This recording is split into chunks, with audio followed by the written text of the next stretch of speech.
Hello and welcome. You're viewing the Citizens Journalist podcast, Mesa County Compass, that brings you the news that you can use from a different point of view. I'm Ruth. I'm Lisa. And together we are Mesa County Compass. Our goal is to create an informed, current, active citizenry armed with the facts. We will be covering what's new to you, what it means to you, what you can do about it, and provide you access to the decision makers when we can.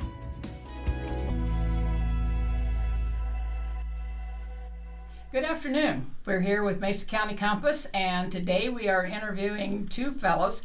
We're interviewing Cody Davis and Scott Beilfuss on the 29 Road project. They do have opposing views, and we want to hear what they have to say about that and why. Okay, and Ruth, I know that you said that this project started back in 1982. Is that what you guys recall too? In the early 80s. I'm not sure exactly when, because in 82, that's when everything fell apart, when Exxon left and created our Black Sunday, if you will.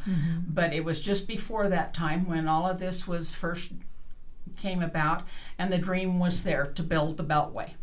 And that would make the whole parameter of Grand Junction surrounded by a road similar to the 101 in Phoenix, so that people could get around quickly and without any problem for traffic. So that was started then, and it's just been dragging on since then. We've got one final piece to do, so that's where we kind of leave it as to why you think it should be done or shouldn't be done. Well, and one more thing. Wasn't there some taxes that were allocated for the 29 Road back then, and also some money that came from Exxon for There the was. 29 Road? I have not been able to dig up all of that information, but I do remember being here that there was monies allocated for that. I think there was a mill levy set aside for it. And then also Exxon did put in money for it so they could get their trucks around easier. And when Exxon left, I don't know what happened to that money. So there's the mystery thickens, and I have not been able to run it down. And all of the people that were commissioners at that time and city council are either dead or moved out of the country. So that kind of leaves you in a... They thought the 29 Road was too big to handle. No. Have you talked to Dave Fischel? That's Good probably idea. a good idea. Yeah. He's my go-to. Yeah. He might accidentally know a few Yes. things about it. Not all of it, though, because I don't think the financial. Now, But- let me just interject, because at one of the workshops, the consultant went back to 54 50s, mid-50s. on Really? this whole It was first project. conceptualized in the 50s. It's like 70 years ago. Yeah. Wow. So, And then in 1982 is when the county passed their transportation sales tax, 2%. I believe the city passed theirs in 81. 81. And a lot of these sales tax were advertised with the finishing of the 29 Road interchange. And as you said, it's like a little beltway that goes around. It went to the ballot in the 90s to fund 29 Road, but it failed. And that's why I don't feel like we should be raising taxes this go around, because I feel like we've already promised people with those sales tax in 81 and 82 that we would already pay for it. So the bond that's being proposed this fall is without raising taxes. It just gives the county bonding authority to go out and get the loans. And then we have what is going before council next Wednesday night, and before county next Thursday is an IGA, which is an intergovernmental agreement to service that debt 50-50 Okay. for both the 29 Road improvements and then the actual interchange. And we can go into details about that too. It's an $80 million project, about $12 million for the improvements on 29 Road, and about $68 million on the interchange itself. Oh, on 29 Road, I just have to ask you really quickly. At one time, it was meant to be the two lanes with the center lane down the middle, one going and one coming. Are they going to expand it? Yes, I mean the current designs on it would have basically two lanes going both ways, and then a center median, a center lane, a roundabout at F&a-half Road, so that there's the Independence Academy that's at the end of 29 Road, just south of the interstate, and they were worried that they'd never be able to get across traffic. But with the roundabout, they'll have right turn only, and they can continue going south, or they can go around the roundabout back to the interstate. So the median in the middle with the roundabout will really allow people a lot of flexibility on 29 Road. Okay. No, that's not on the plan.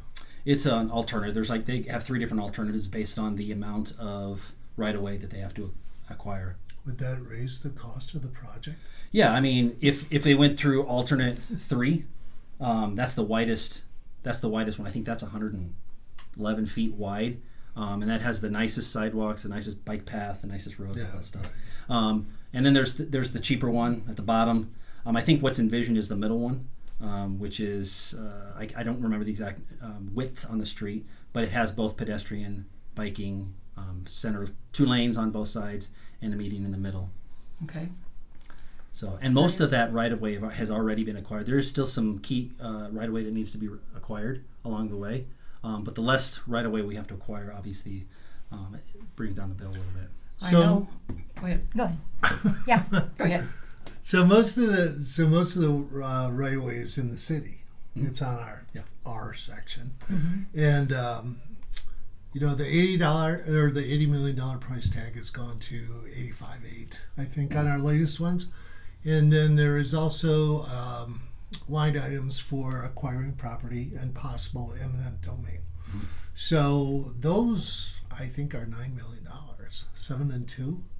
That's all. So there's some cash involved with that whole thing, and that's to be determined in the neighborhood. I mean, I go back 8 years on opposing this whole thing on Chamber of Commerce, and my first impression going out there was, this is too tight for that wide of a project in this neighborhood, which part of that 3 blocks I think are old neighborhood, and then you get into the newer section, which is a little wider. But it's really tight for about 3 blocks, and it would be, very disruptive. There's a lot of people that I've talked to in those neighborhoods. We haven't gone door to door yet, but that are very concerned. Loss of property value, lots of noise. At night, I spend a lot of time downtown, and the train is always louder at night. Mm-hmm. Well, could that happen to this neighborhood? Of course it could. It's just a physics thing that sound at night drops instead of goes up. So, you're talking about possibly traveling sound half a mile back into those neighborhoods. And it's a truck route. There will be heavy equipment going through there. There will be fast traffic. Some of the sales on the opportunity with this to scoot people out, I think, are totally false. Because, if you're coming over the bridge, then you're hitting a stoplight, then you're hitting north, then you're hitting Patterson, then you're going through the 2 school zones, and you get to slow down in a bottleneck. And so, the view that people have in their head of this racetrack loop thing is not reality in that section, for sure. So you're thinking that what they see is something similar to what's coming off of maybe the business loop and going over 29 Road, the bridge that it is there. Mm-hmm. That's what you think people are envisioning, and what they're not seeing is when you get and then they're not seeing when you get down that people are going to lose eminent domain to get some of their property. Yeah, to make it bigger. Only one side has been presented on this whole thing so far. That's why we're starting the conversation, or that I'm starting the conversation. Well, I think it's a good thing to have both sides. So, and the thing about it is, and I go back to being an ex-realtor again. When I was a realtor, if you sold properties on 29 Road, you advised those people that this was 75% chance that you were going to have the interstate right in your front door. They knew when they bought those properties. They were taking a gamble at how long it was going to last. So here we are 70 at that years. point. Yeah. So we're there now. And if you don't do something, when we start getting the rec center put in, what's that going to do to Patterson Road? Are we going to have to widen it to 3 lanes on each side? If we do, talk about eminent domain. I don't believe this is going to help that one bit. I mean, the traffic studies show what the traffic people are told to show, in their studies. And it was conveniently overlooked that, we're going to siphon some traffic off, but there should be an equal amount of traffic coming in. And the siphoning off is probably pedestrian or commuter traffic, and the coming in is a mix of big commercial and commuter traffic. So, it could very well be very, very noisy, very, very disruptive to those neighborhoods. People, that have grandkids that live in those neighborhoods, a lot of older folks I know, I'm never going to cross it. So to make it safer, you would have to put up safety signs that would slow down the traffic even more. It's just not the best place for this to happen as far as the residential piece, and in my opinion, the development piece is a very poor investment. So, Cody, what do you think? Yeah, so there's obviously going to be an impact if we tie into the interstate via 29 road. And I believe one of the arguments against it is opportunity cost. What else could we do with $80 million? And after you finance it over 30 years, it's going to be closer to $140 million. So there's an absolute opportunity cost that we have to consider to this. I think there have been some good points made against, but also for this. And I'll just kind of go through the opportunities in the future. First of all, traffic studies show that with the connection to the interstate, it will actually increase miles on the road, but reduce hours on the road. So people get more places with less time. So that corridor does create a better traffic flow. And it has been envisioned for the 50s. I mean, I've always said not connecting to the interstate via 29 road is like building a racetrack without that connection. Now, this is not a racetrack. This is not the 101 around Phoenix. There are stop signs and stuff like that, but there really is no north-south corridor through the city of Grand Junction other than 29 road, but it doesn't connect to the interstate. And I think the rec center is a big consideration for this, because if you've ever been at 28 and quarter in Patterson now, it's a complete nightmare. Starbucks is going in. The car wash is already in. There's already a lot of residential structures back there, businesses back there as well. You add an entire rec center on the hundreds of acres they have back there, it's going to be a nightmare. And envisioned in this is F&a-half Road going to the rec center directly east to 29 Road on that roundabout. So anybody coming from other than Central Grand Junction can go to 29 Road, hit the roundabout, and come directly to the rec center. And so they're avoiding Patterson and 28 and a quarter. So that's a good thing. And then in addition to connecting to the interstate is that we get on the other side of the interstate as well. There's over 600 acres that's currently within the city of Grand Junction over there. There's 3,000 plus acres in the county north of the interstate for future commercial, industrial development, possibly residential as well. And so the best thing about this as well is that there are no peach trees, corn stalks, any type of agriculture north of the interstate. A lot of our development today happens in cornfields, and people despise when a cornfield or a peach orchard gets turned over for development. This is desert, has no water rights to be considered. If there was a perfect place for development, it's north of the interstate.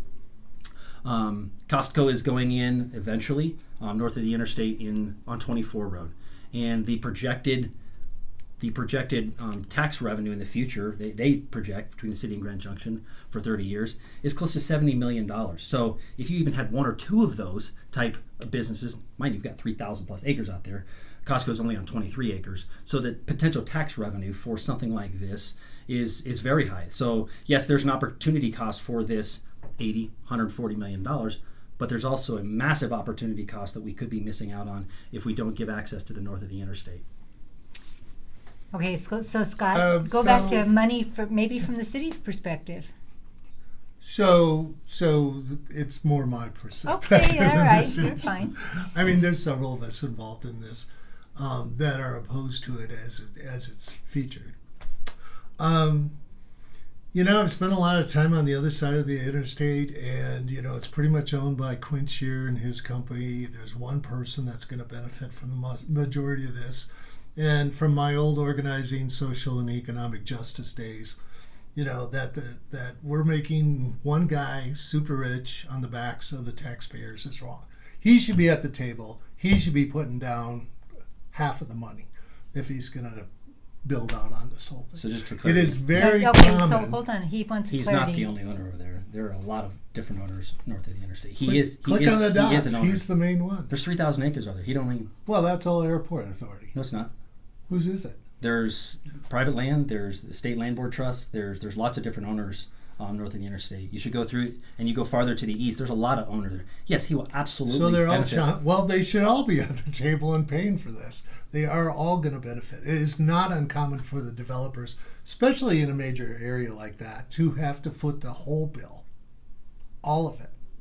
So why are we coming to the taxpayers to uncommon carry where? this? I don't. All along the Front Range. Okay, so we go to the Front Range, So I but was is that talking to in a Colorado? CDOT guy yesterday about this very same thing.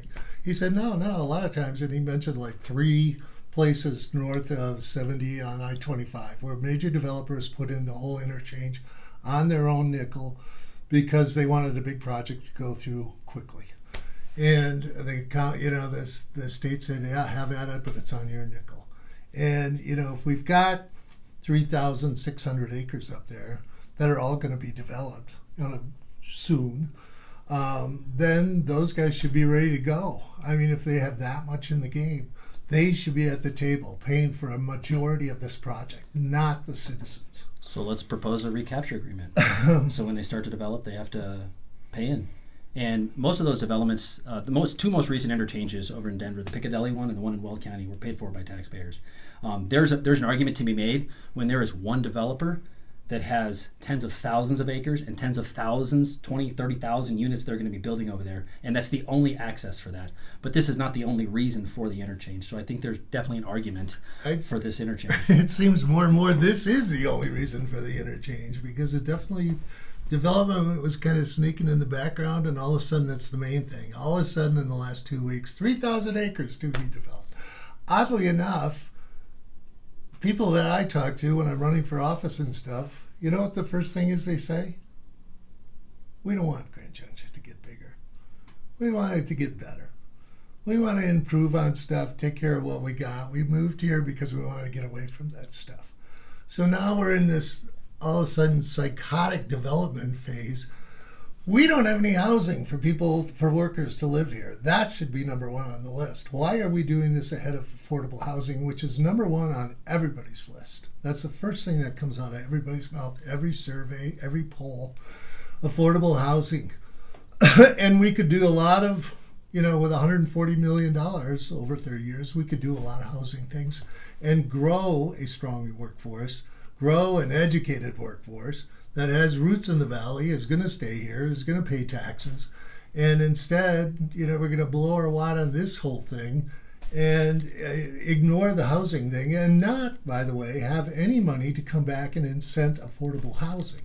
We need some money to do that. Our capital funds are going to be drained to a great degree by taking on this because we have other bonding problems coming up, issues.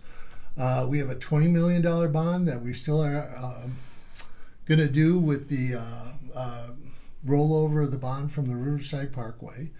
We have an overage of $31 million on the street projects that were approved in that bond. So not only haven't we done the $20 million bond, but we have a $31 million overage we have to address.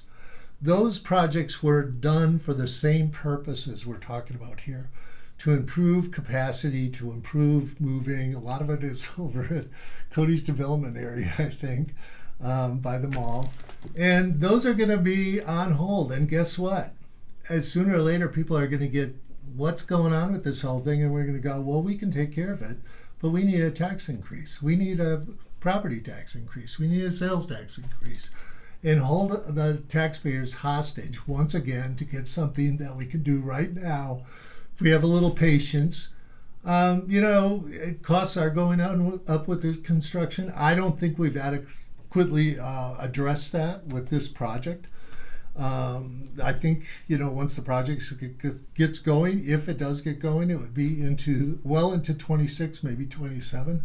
So we're looking at 2 more years of inflation, probably 8% on construction costs. And, the bonds could come down in that time. So by waiting a couple of years, get our ducks in a row, this is not a neat, buttoned-up, complete package by any means. I hope that people know this isn't even approved yet by the state. We can't even do this project right now. And the state is waiting for a funding mechanism. They won't approve it until there's a funding mechanism in place. So, and I've talked to CDOT, And they believe that once this funding mechanism is placed, they can work through the minor details that they're working through now. So CDOT is a hurdle, and we would love to have approval before we go, but that's just not the way the orders or operations generally happen. And in terms of the project itself, Oh, wait a minute.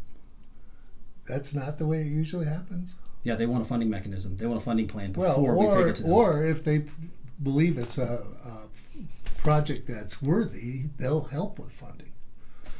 Yeah, they won't help with State- funding until they approve it. It's not one of their projects right now. So It never has been, right? they've been overall supportive, and so is Federal Highway Administration.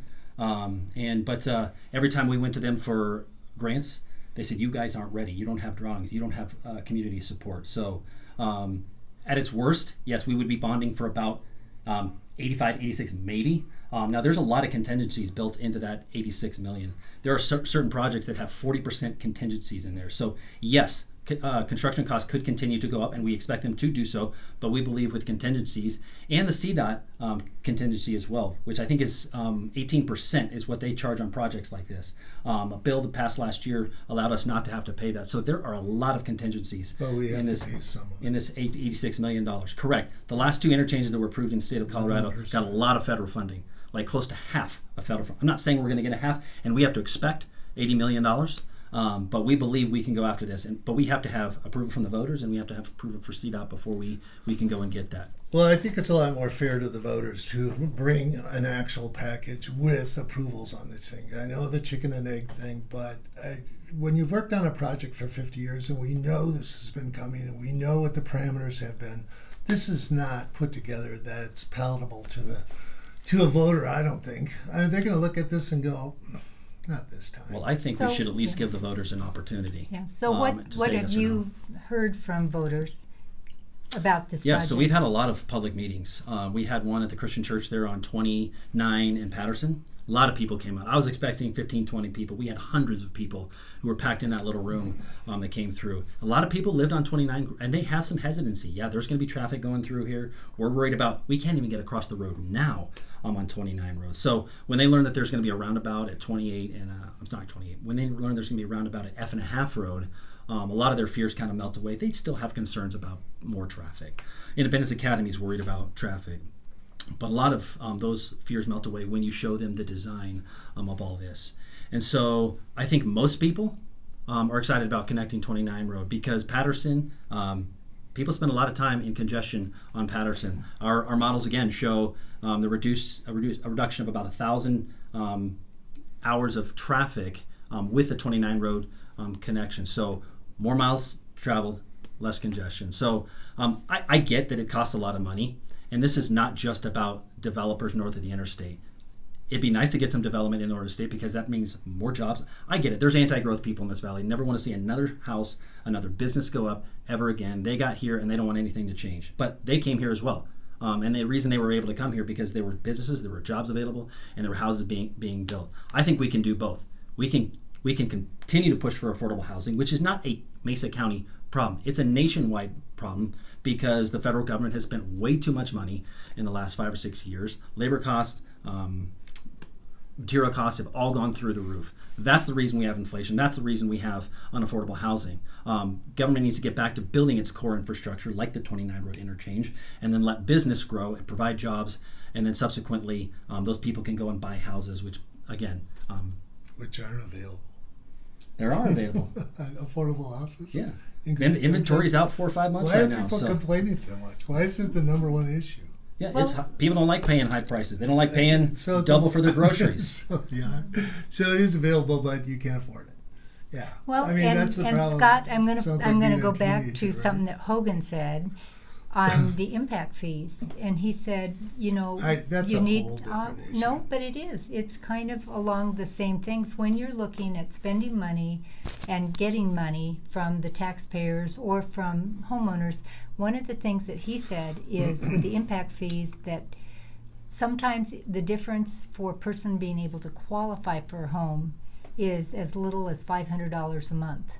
That they're just right on the cusp of being able to afford a home, and if you increase the cost through more impact fees, they can't afford that house, so they rent 2 or 3 more years down the line, and by the time they're ready to try it again, the cost of housing has gone up, and their wages have not kept up, so they're stuck in that model. So, it's not just they're asking for more money, but the city is asking for more money too, and you're not making What do housing. the impact fees go towards? The impact fees, they go toward Roads. But when you have, one of the things Hogan said, and you can say if this is true from either side, that I know, and I want to go back to one thing you said last time we were together, Cody, is you said if the government would just come in and say, this is the minimum that you have to build, and then let people that are buying determine, well, what else do I want? Do I want EV hookups? Do I want this type of insulation? And we have that available. It's called the county. Well, yeah, but the state of Colorado has new bills in place that are going to force EV-ready, electric-ready, solar-ready code minimums. They're creating standards. They're not creating minimums. That's state stuff. We can't control that, right? There's a lot of stuff we can't control. Right. But impact fees are something talk about the things that we can control. Impact fees are one thing you can control, Right. and if he said when they do the studies, they say what's the highest we can go without it becoming a tax, and so and to me it should be what's the lowest we can go and meet the needs And of. I'll say it again. I mean, they can live in the county. What's wrong with that? I mean, the county is right butted up against the city, and the county doesn't Because have all the impact the one fees. comprehensive plan is trying to take more of what's in the county and put it in the city. Right, for more work density, so we can provide better services to a denser area, Well, keep costs down, and that well, sort the of whole thing. thing is to keep costs down in the Right. first place, Yeah. because people can't afford it. But going back, Ruth is really adamant on the 29 road. I am the one that says, okay, well, what's been going on with the 2% that Now, we've? Before we go on, could I Okay. say something? You can. Always. Always. All the meetings that the city and the county have had have not been inclusive to opposing views. I agree They with have that. only been blocked out. Yes, I was I not agree given with the that. microphone. I have not been invited to meetings. They have a little secret group that has been working on these things on taxpayers' dollar, by the way. They're public And meetings, by the they way. should be inclusive. It should be a democratic process that you are able to hear both sides, ask questions. The people at the meeting at Book Cliff were cut off. They could not speak to the public. They had to go back in a corner and meet somebody to get their answer. And it was a farce. It was classic marketing. I mean, I come from a sales background. Those are the tactics you use to cut off opposition and to keep people divided and conquer them. So it's nothing but rainbows and butterflies so far. People haven't really heard the other side at all. And they should expect to hear that from their government, I believe. And that has not been the case. So the group he's talking about is a technical group that is working on technical specifications for our proposal to CDOT. If people want to attend those meetings, they're more than welcome to. I don't know if maybe I've asked to come to them, and I've said you've never no, asked I me. can't come. Mayor. I've asked Dave other people. said he They won't said let you no. come. Yeah. Okay, that's a city problem. But as far as I'm concerned, these things are open. If you want to come and enjoy these meetings, Gee, you can. Now, Randall just said that we've worked together on those committees to put together our marketing program and roll out all the information to the public. That's not the That technical is not committee. technical. That's a campaign committee. Well, that's what he said you're working on. That's a campaign committee. Okay. There's also a technical committee. There's two different sets of people. There is some overlap, but they're two different sets of people. Should be open meetings, right? The campaign shouldn't be. Well, You the can have- overlap should Is be. your campaign meeting going to be open for us to come and visit? Absolutely. No, it's not. Well, that's easy to say. I mean, we haven't had any meetings yet. You haven't had a campaign meeting? No. Listen, we've had lots of city, county public meetings that are open to Right. the public. Scott has been there. He doesn't say a lot in opposition He is to not it. invited to talk. He is blocked from talking. You're in the meetings. I You're a city councilman. Well, those I've said a lot of opposition you haven't to. been very vocal. I have been very vocal at the city ones, at the workshops. I've actually been kind of frustrated because in those meetings, it seems like there's actually a lot more support than there is, and then behind the scenes, you get a little backbiting, and you get kind of that derision. But this is an There's open a lot of process, frustration. and in the end, all this information is going to be out there. Scott's more than welcome to get his information out there, and this, I believe, should go to the voters. And it is going It's to be not on yet. the ballot? No, No, not yet. yet. Okay. So it goes for the commissioners next Thursday for both the ballot proposal, so for us to put it on the ballot, and then the IGA, which is important in this process, for the city to pay half and the county to pay half. That IGA goes Wednesday night for council, and if it's approved, it'll go to the commissioners on Thursday morning for both the IGA and the ballot initiative. So, and I say, why not ask the voters? I mean, are you afraid of asking the voters? I want the voters to have honest information. I think that's fair. I think they want to have this. What's not honest about the information that's They out would there? have, well, like I said, there's been none of the opposition information out there. Zero. Even Jay Seaton. I mean, they could have covered all the stuff. I went on a half an hour tirade at one of the workshops, and the Sentinel doesn't cover any of that stuff. They post all the letter to the editors, the negative ones. Jay Seaton is very much for this project. He loves economic development, no matter what form it takes, and they block opposition a lot of times. They will never admit to that, but they do. There's been more letter to the editors in opposition to this project. Why is that? I thought Because people are against it. I thought you just said they were blocking all the negative stuff. Not the letters to the editor. Oh, the letter to editors Some make it of the- through. no, Okay, some all of right, the- all right. Some of the letters to the editor they have not. I think I've seen published. only one positive so far. So there is opposition, no doubt. And I'm saying, let's. Let it out there. It is out there. So, All right, letters to the editor doesn't cover the whole county. so if we Okay. get this thing on the ballot, then are we to expect open meetings so everybody can get the full picture? Yeah. Yes, I would hope so. City I don't know. Council is going to meet on Wednesday night, next Wednesday night. People are welcome to come and listen to their debate, their discussions, get all the information. You can Cora information you want. You email me directly, cody.mesa at mesacounty.us, and I would be happy to give you any information you want. And then the county's meetings on Thursday are open. Our workshops are open, where we talk in robust form about all this information. All that information is there. We don't want you to have to dig for it. We've got a website giving you all the information about the 29 Road project, the cost, not only the cost, but the interest that will be paid on bonds, the amount of time it'll take to pay it off. The information is out there, and we want the public to be fully informed. I think those who are opposed to it may want you to think that there's some evil scheme behind it Well, to let's find dilute information. So, let's find out. Vote for Well, the Wednesday night. Let's put it to the again- voters. No, let's Again, the same problem that we have with the city Mm-hmm. and the county. Lack of We information. need to have town halls, not just a meeting with Yeah, the those county are, commissioners. that's not open dialogue. This is a virtual town hall, right? Yes, I mean, this helps get the is information out. It does Just absolutely. it gets the information That's out, exactly. and you need to do that. When you sit in a meeting, you're either too shy to speak, or you can't think that fast. And you're If you not have- going to get an answer. If you have open town There you hall go. meetings, you should be able to get those answers, and you should be able to get a clear picture. I am requesting agree. that if this comes up on the ballot, which I assume that it will, that we have those meetings and have them like once a week until time for it to actually come to the vote. We cover the whole valley. We should have 8 meetings in all the different neighborhoods. People don't like to come into their community. Palisade, Colburn. Everybody should have a say Clifton, because Junction. it's all a county thing. Right. And the city has, is in double jeopardy with this whole thing because we're in the county, we're in the city, we're on the hook for both amounts of money. You're going to be paying into the county and to the city. Now there's no tax increase, but believe me, $5 million a year is going to come from somewhere, right? And that means you're going to lose services, that they're going to have to come back to you, fix your roads, to do upgrades on parks, anything that goes on that requires capital expenditures, including for us in the city, that $31 million to complete the projects that we already have sitting there. Is not going to happen because So, we are not going to have okay. enough money. Just a second. So the $31 million that you're talking about and the $50 million, what projects are those for? So when we voted on rolling over the bond from the Riverside Parkway, kind of like the school district is doing now, we re-upped it for $70 million, I think it was. And there was a list of projects on that ballot.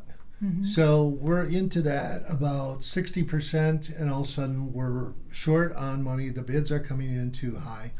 And we haven't done the second or the last tranche of the $20 million on that $70 million bonding thing, which will add more costs to our city's capital funds, So I don't have a list of it. I will get that. Which is, because that would be interesting. Trent rattled it off the other day, and I Yeah. said, give me that stuff. Yeah. And he said, okay. We'd be happy to put it on Mesa County Compass, Mm-hmm. just because we need to know. Yeah. It's a Yeah. need to know thing. And so the budget stuff is critical in this whole thing. So, that we want it, or that somebody wants this. We still don't know where this whole thing came from exactly. Well, obviously, back Where in what 1954, came the whole 29 road Why did it thing. come up last year at this time?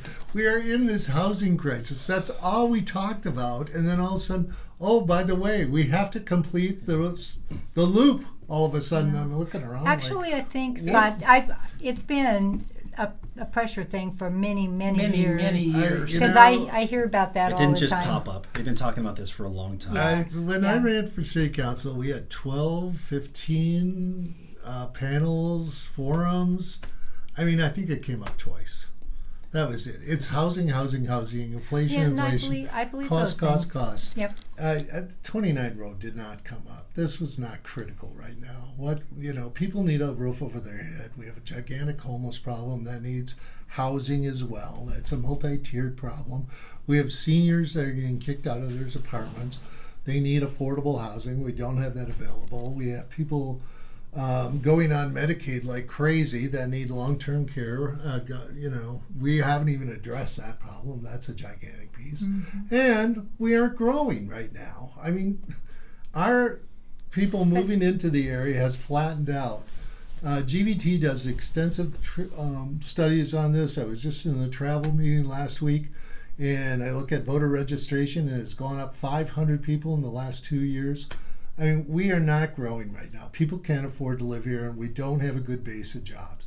So, that 29 Road is going to solve that problem and bring people in is a fallacy. I think the fallacy is the idea that we're not growing. We're projected to grow over 10,000 in the next 10 years. And 500 is dismally low. We're building more than 500 houses a year in the community, and they're getting filled up. So the idea that we're not growing, or that we should just shut the doors and not do anything else, is like Detroit type thinking. Let's just bulldoze the houses, send them to the landfill, and go back to a agrarian society or something like that. That wasn't it at all. Close to it. Smart growth. We talked about smart growth every one of those forums. And this is forward thinking. In 20 years, this is going to be an absolute necessity, and it's going to cost $600 million. I don't know how much it's going to cost, but it's going to be more than we're going to spend on it now. Financing tool like bonding is a tool that allows us to do it at the $80 million with financing costs. Okay, kind of explain to us, because there's several bonds that are being requested.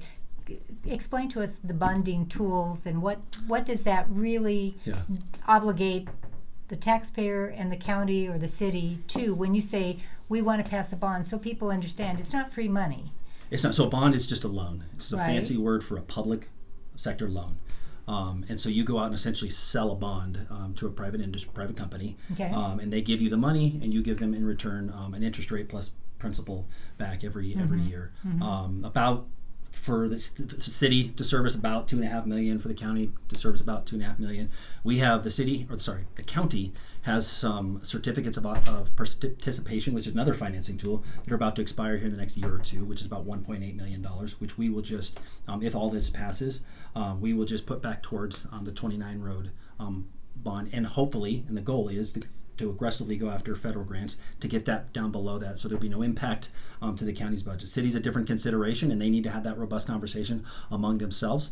But for the county, we are ready for this. We believe the opportunity cost is there in terms of future tax revenue to the north, additional business, additional jobs. I do want to see growth. If you're not growing, you're dying. And I think this community is projected to grow a lot, and we want to be able to capacitate for jobs, housing, and all that in the community. We can't just put the blinders on and say only work on affordable housing and nothing else, because then we're going to be in a different problem in a few years. We can do all of the above, and we can continue to grow smart, meaning that we don't see rapid growth like the Front Range. This is not rapid growth. This is an interchange to better our transportation system, make sure people are not spending more time on the road. This is a gift of time to a lot of people, in addition to better economic growth in the future, more predictable, more opportunity in this realm. what are the time parameters going to be in the future? We get in this discussion all the time. How fast do we have to get to Panda Express? How fast do we have to get to church? How soon do we have to get to work? I mean, it's like we're out of our minds on some of this stuff. And, the answer is most of the world lives in old cities that have very narrow roads and they drive slow. I was just in Mexico City, biggest city or one of the biggest cities in the world. They're built in the 1500s. People drive slow there. They're not happy, but they drive slow there because they have narrow roads and they slow down. And, there's a little something to that. Reduced stress, mental illness goes through the roof when we're banging into each other all the time. But when you got more time on the road, your car is idling more. Well, I'm hoping that autonomous cars come down the road. I think in 10 years we're going to have car sharing. And I don't want this to seem like this is only 29 It'll road. take care of a lot of problems. I don't want people to think this is only 29 road only for cars. This is a multimodal corridor. You're going to have, walking pedestrians, you're going to have bikes, and you're going to have vehicles. You're going to have park and rides. We've envisioned even EV chargers at the interconnection. So this is not just about cars. It's about the future of all forms of transportation, and that's built into it. When they started talking about the economic development piece there, and most of it is the immediate piece is one guy. And, I was on the road for 35 years, Western Slope. I know all the roads around here, believe me. So going up the interstate to Eagle, Gypsum, every interchange has what? They have fast food, they have low-cost hotels, they have cannabis shops, and they maybe have a little warehousing or, some restaurants and stuff. None of that, in my opinion, is economic development. They're all owned by out-of-city people that take the money out of the area to begin with. They have jobs that are low-income jobs that require more low-income housing. It just exacerbates the problem. So the economic development piece, and if they truly were that adamant that 3,000 acres was going to be developable, they could have done a frontage road in there 50 years ago. All you have to do is come off of by the airport, put a frontage road to access all that land, and they would have been up and running 20, 30, 50 years ago. But they have not done that. And there's no infrastructure over there, and it's on a pile of bentonite. So we're going, how much is that going to be to cost? Guess what? Every developer that comes to city council with a project, it's short. There's a gap. We need help filling it in. And that will be the story out there as well. We need help with this, we need help with that. Well, guess who's going to pay for it? You are. Because the only way it's going to pencil out is if we get taxpayer funds and give it to private industry. That's not true. The city does subsidize a lot of stuff. The county does not, and it still continues to operate. So I think they've set a precedent of subsidizing businesses and housing developments and stuff like that. So that seems to be true. So Scott, what is your gotta pay feeling to play for on some of these projects. What is your feeling that the city council overall? Are you a lone wolf It's in 3 to this, 4.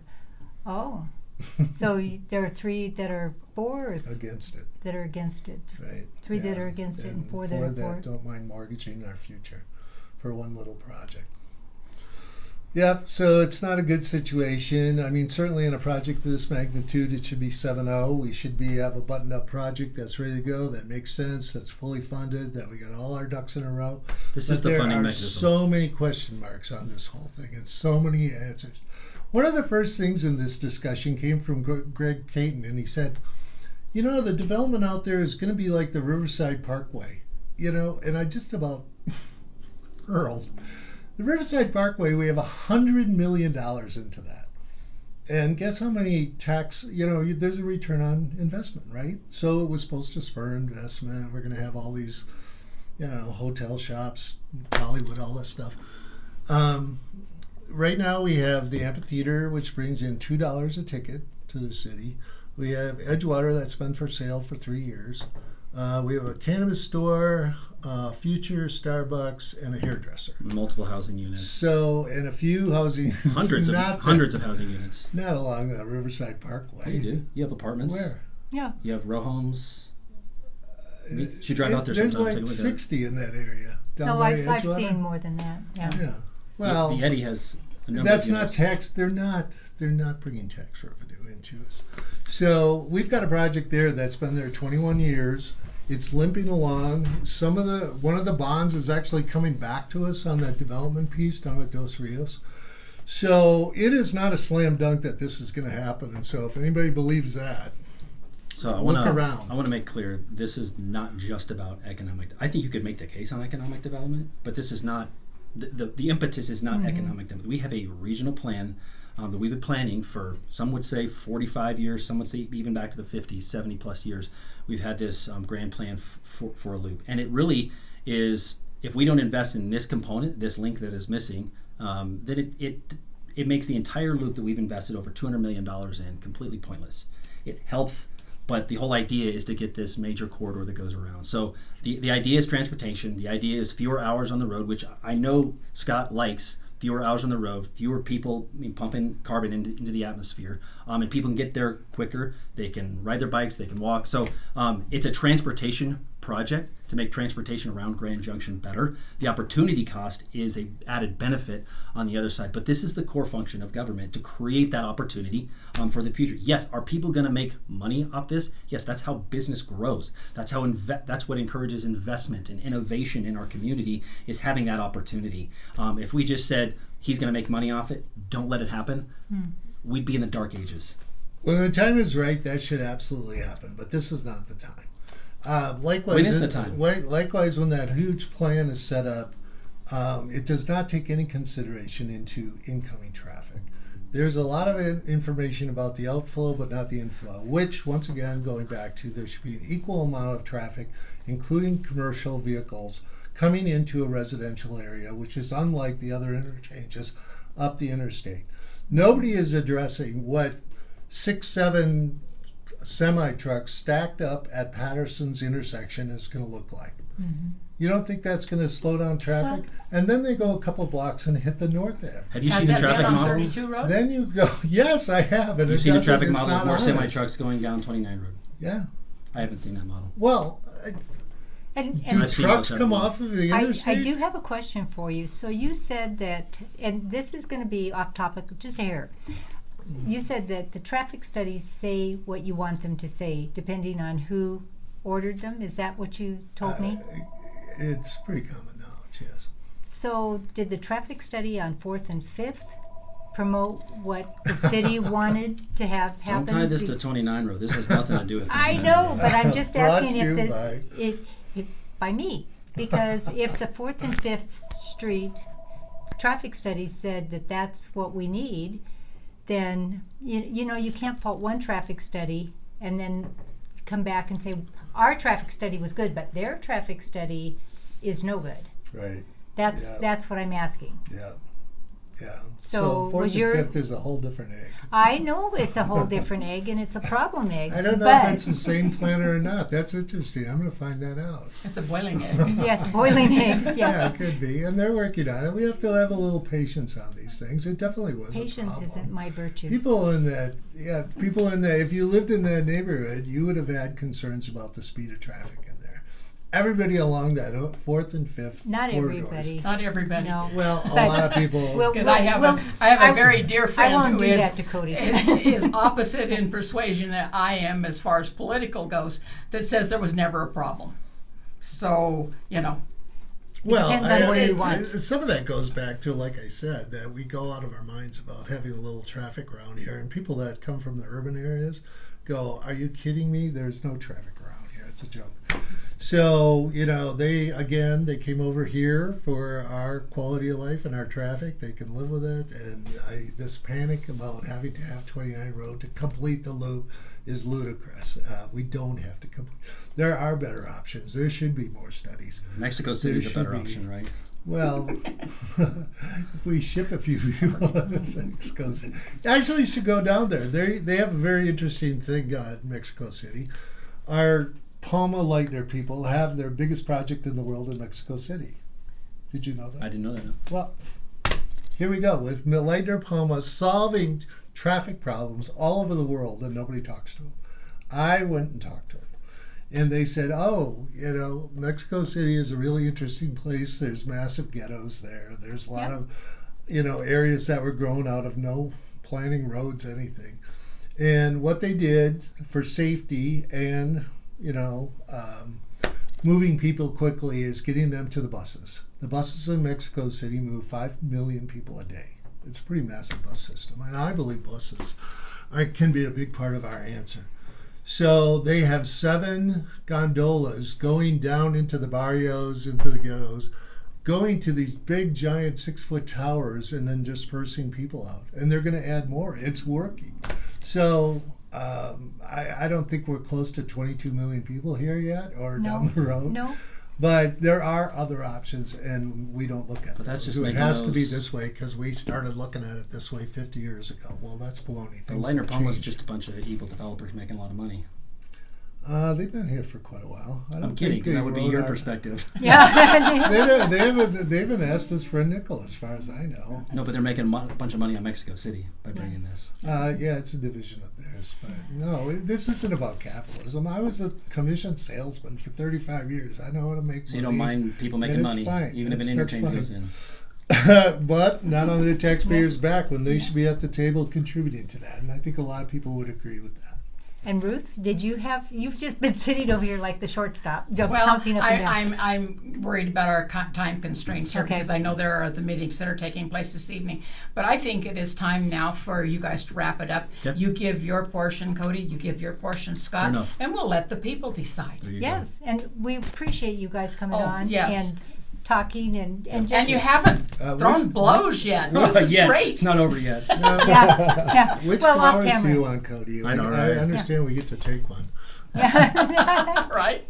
Cody, Yeah, Go absolutely. ahead. So, ladies, thanks for having us again. Scott, appreciate you and your honesty and willingness to engage on this topic. I believe 29 Road has been planned for 70 years.